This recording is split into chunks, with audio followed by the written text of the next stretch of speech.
Hi there, this training video is on comparing store points for Phoenix Schedule Performance Analytics. I'm going to go through a few steps here. We're going to do manage layout to create a template that you can refer back to in the future when you're doing this exercise again. And then we're going to go through the process of setting up the comparison. So first off, we're going to do a new manage layout. This project has quite a few layouts in it already. Just creating a new one, store point compare.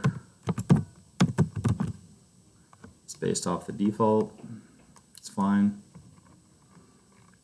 If you look down here, it's still on default. You're gonna click on the new one you made, make active, store point compare, good.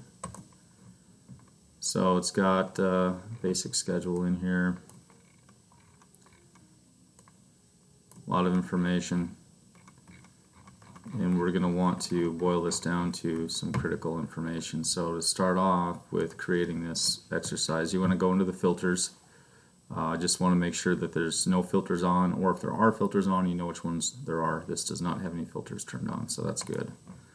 Over here in view, you have hide completed activities. These are two other filters that are on at times. Hide completed. If you watch the activities down here, they just go to site. This hides everything that's been completed. That's what those do. So to get going here, we're going to right click in the column. Another way to do it is to go to the format and just keyword search. You're going to go and search for finish. You look for a current finish variance. Doesn't matter if it's ascending or descending, it's just going to be a plus or a negative there.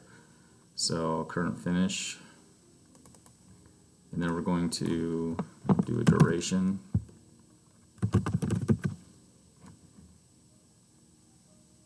Duration at completion.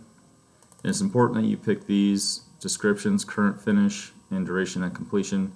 If you did actual duration, you're not going to get a good comparison because activities that are not recorded with actuals yet won't show up in your process. So we have those in there now. The next we're going to want to do is do some store point comparison. And first I go into manage store points because you're going to want to see what store point you want to compare. If you've got a baseline that maybe happened later on in the project, or you don't have a good baseline, but you know, like on this project around September 30th, they were at a good point in the schedule build to have an honest baseline produced. So we know that's store point 8. So we're going to go back into compare store points. We're going to go to store point 8. Add it. Green is a bad color to compare against. As you see, the typical activity is a green as well. They go to a gray or this magenta color here. You can pick any color you want. But as you get into here, into the schedule, you're going to have a lot of information in here. And all we want to do is see how we're tracking currently, right? So the first thing we're going to do is we're going to hide completed activities. That gets rid of a lot of the information already. And the second thing we're going to do is hide non-critical. So this is just going to show us our critical path through the project. If you get into here, the framing, this is indicating that this framing on exterior walls, office north, is behind plan 43 days. This next one's off 34 days. As you get into the schedule, this one's off 14.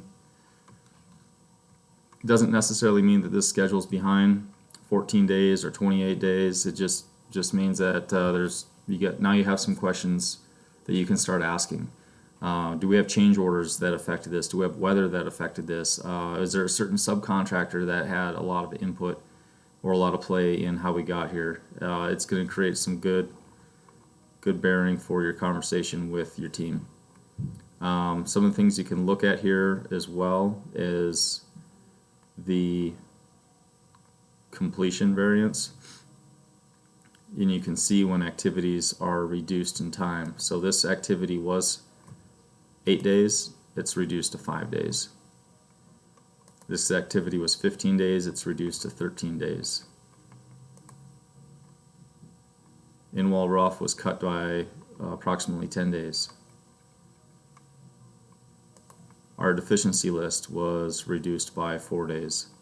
These are a lot of things that we do, that people do to compress a schedule when things are falling off course a little bit. It's not saying that it's going to impact your schedule, that you can no longer finish on time, but it's adding risk to it, it's compromising cost, and it's compromising quality as well. So some of these things that you get out of here can create some good team meeting questions and an opportunity to dig deeper into your schedule. And to just close out of here, you're going to go to Manage Layouts, go back to your default, whichever one you left it at, make active, you're back to your standard view, hit save. Now your layout's saved in there and it'll be available next time you log in.